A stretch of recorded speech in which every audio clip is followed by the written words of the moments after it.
The next speaker, right to her right, is Ritch Whyman. Ritch Whyman is a leading member of the International Socialists, also a labor activist in the Greater Toronto Workers' Assembly. The starting point for me when looking at the question of how do we build a bigger left is to look at the moment that we're in, which is, I think, an extraordinary moment in history.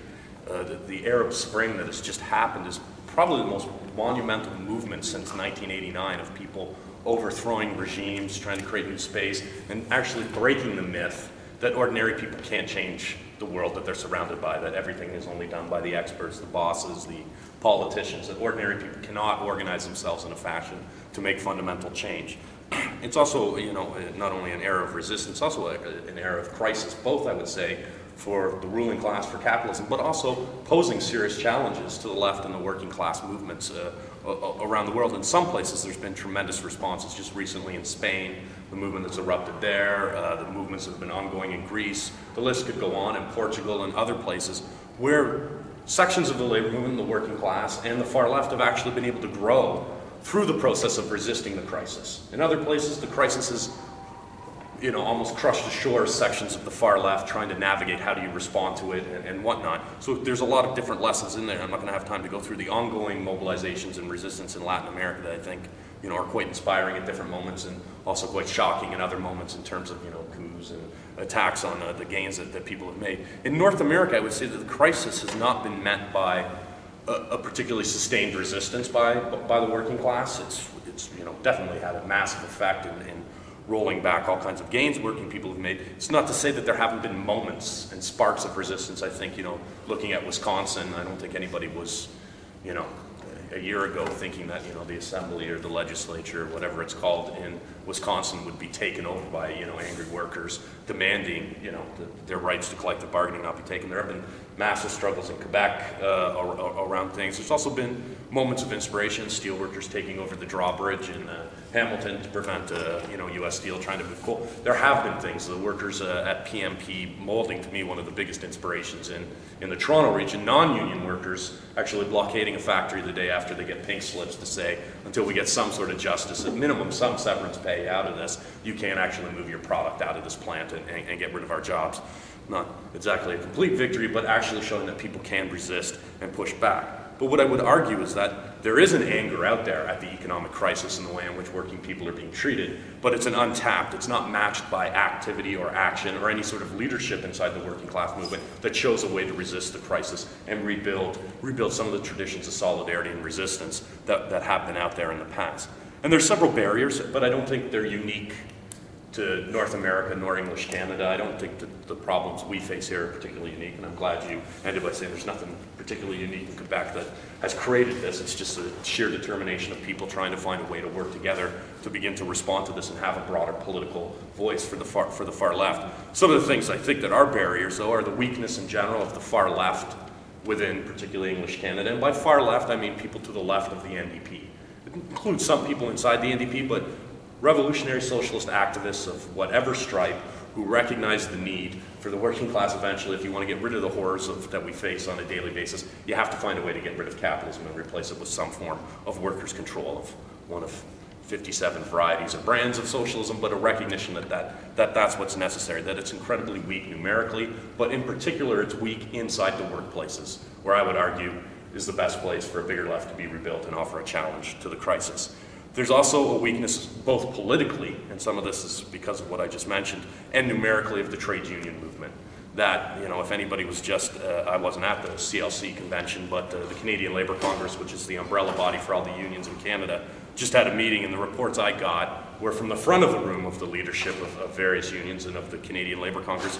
It was as though there hadn't been an economic crisis, and it was as though the problem with trade unions was we needed to rebrand ourselves, and you have people like Robin Sears, who's an advisor to all kinds of scumbags about how you do these sorts of things up there presenting. But it was as though there wasn't a real deep-seated crisis going on for working people's lives, right?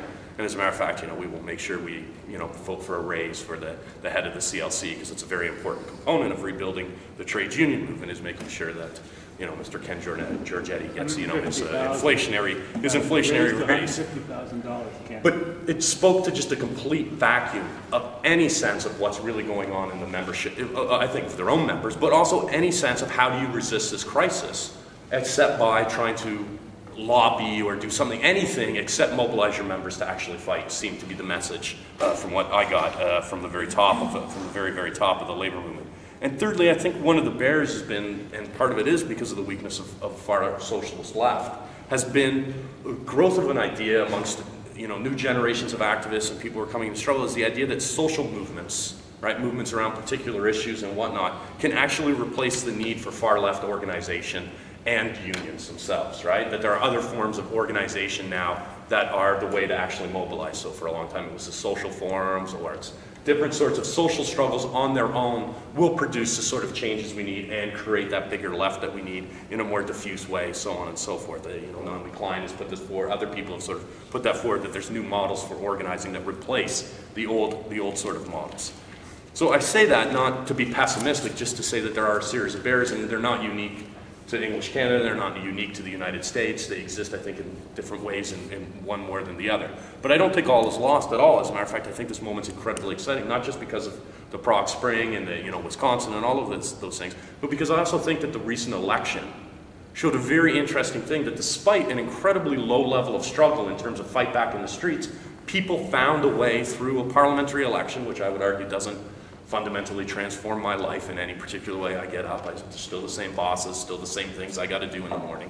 I don't own thousands of stocks, so I don't have to go into a panic that the NDP gained in seats, right? But nonetheless, the recent election, despite the horror of a Harper majority, part of me says, well, there was a boss's majority in Parliament anyway, with whether Ritch, I can't even remember their names anymore. They just go so fast. Whoever the Liberal leaders were, voting consistently with Harper. It was the same as having, as far as I'm concerned, a Harper majority. I do think it puts wind in the sails of Conservatives, so I don't want to downplay it. But I actually think there's a lot of wind in the sails of people who went out by the millions more and voted for the NDP as with the tools they have in front of them, trying to find a way to say no to a lot of the things that are going on. And I think that that's important, and I think it would be a big mistake for people on the left to miss that actual moment and miss actually what it might mean. Who knows how long that moment will last. I would say with the NDP it doesn't usually last very long, because somebody's going to do something or vote for a Harper budget or do something like that that will take some of that wind out of sails. But to me it was another sign that there are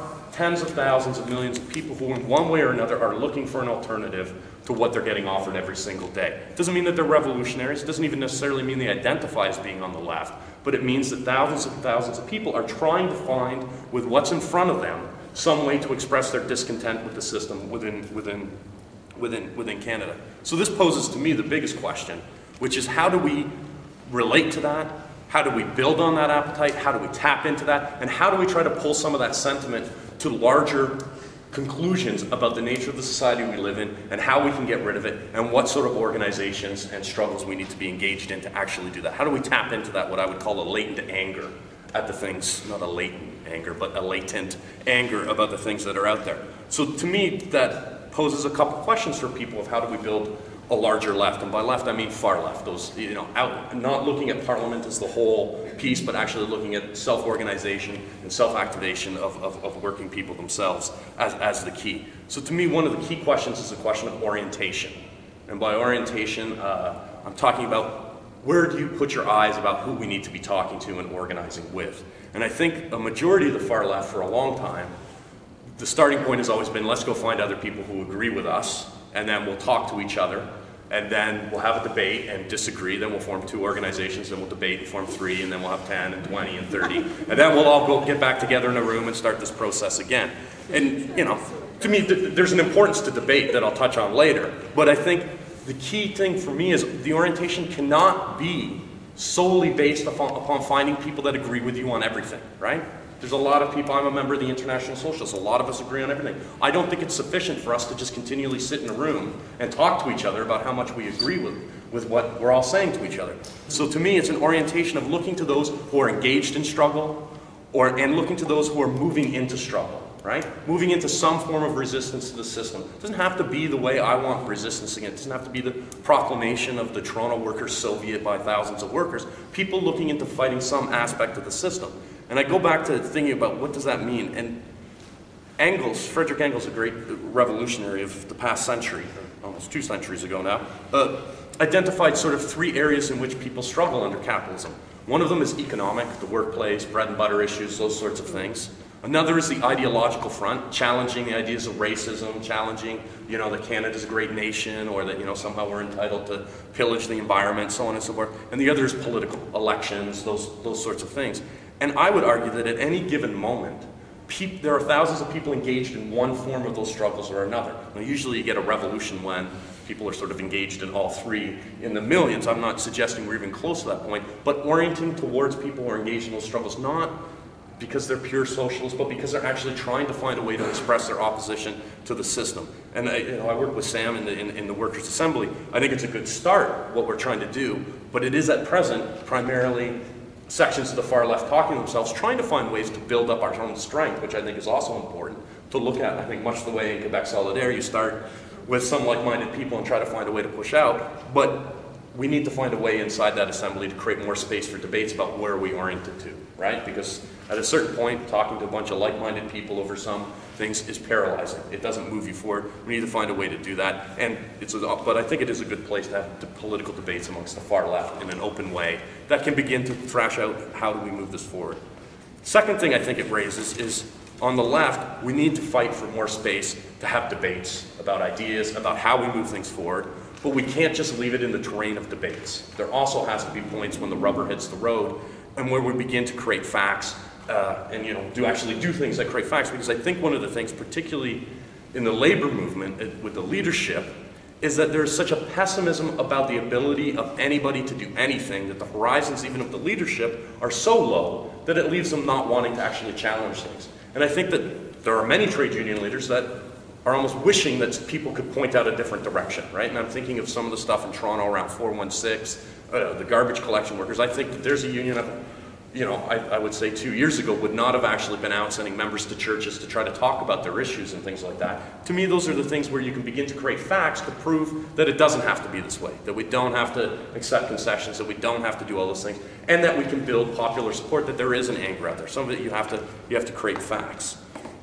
Now, how much time do I have left?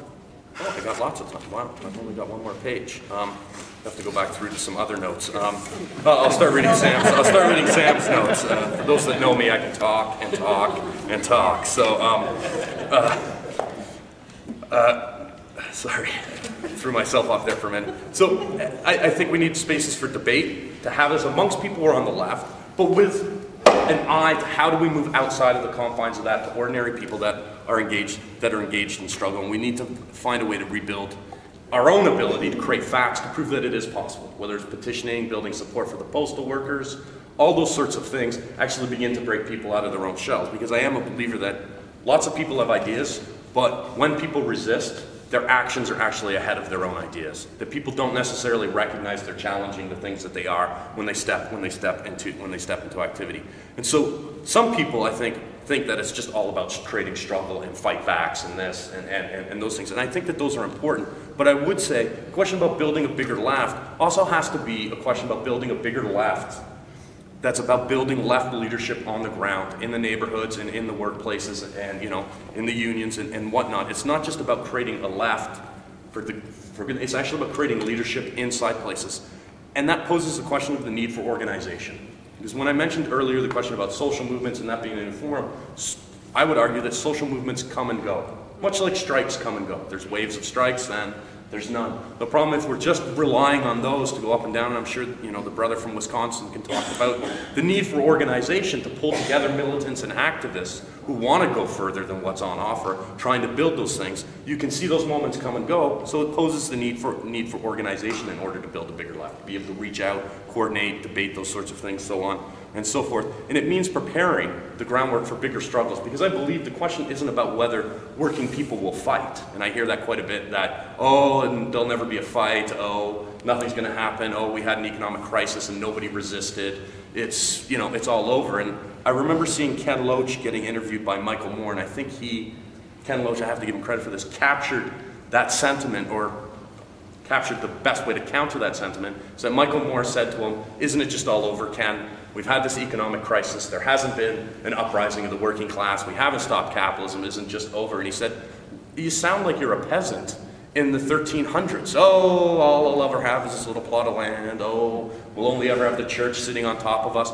It's as though people don't engage in struggle, right? And people do. It's the nature of capitalism, that people are constantly forced into struggling to defend things in one way or another. And I think one of the problems on the left is we don't recognize people engage in those struggles all the time because we're looking for some sort of perfect expression, that as though people go into struggle and then run home and flip through the Communist Manifesto, you know, for me, grab a little Trotsky, and then start making the right quotes when they're in struggle. Oh, yes, here we have a socialist struggle now. No, people engage in struggle, like I said, and their actions are ahead of their ideas. So it means for us preparing leadership in those struggles that prevents them from just going up and down and winning the best elements and the best militants in those struggles to building a broad, a bigger left, because there will be struggles. The working class will, I have faith that there will be resistance and fightbacks, right? Whether they happen here, whether they happen in Bolivia, whether they happen in Greece, whether they're in Quebec, whether they're in Mississauga, the people will resist the attacks that capitalism makes on them, whether it's about daycare spaces, whether it's about, all kinds of different things. And we need to have revolutionary socialists in those movements, winning people to a bigger sense of what that struggle is going to look like. And to me, if we can do some of those things, having debates, but also always having inside that debate a question of what is our orientation, strategically thinking, how do we relate to the trade union movement leadership? I think it's a big, big question, and Sam, I don't know if you're going to talk about it, but I think that's a major question on the left, because there's always two sort of poles. There's one, screw them, we hate them all, denounce every single one of them. And then there's another strategy which says, let's try to run for office, and that's, once we're in office, we will pass a bunch of resolutions, right? So it's either nothing but trying to relate to the labor leadership or just denouncing them. To me, you have to be more nuanced. We have to be we have to look at the context. When the transit unions putting on spaces for people to debate what's wrong with transit, we have to be supporting that because it's a massive, I would argue that's a shift to the left by that leadership there. When we see things in Toronto, and John's here, putting on large forums for stewards, those are big openings for socialists to be engaged in. We have to be with the labor leadership when they're creating those spaces. We also have to be prepared to disagree with things, I think in a comradely, not denunciatory way, but when we think things aren't going in the right direction. And to me, that brings us back down to organization.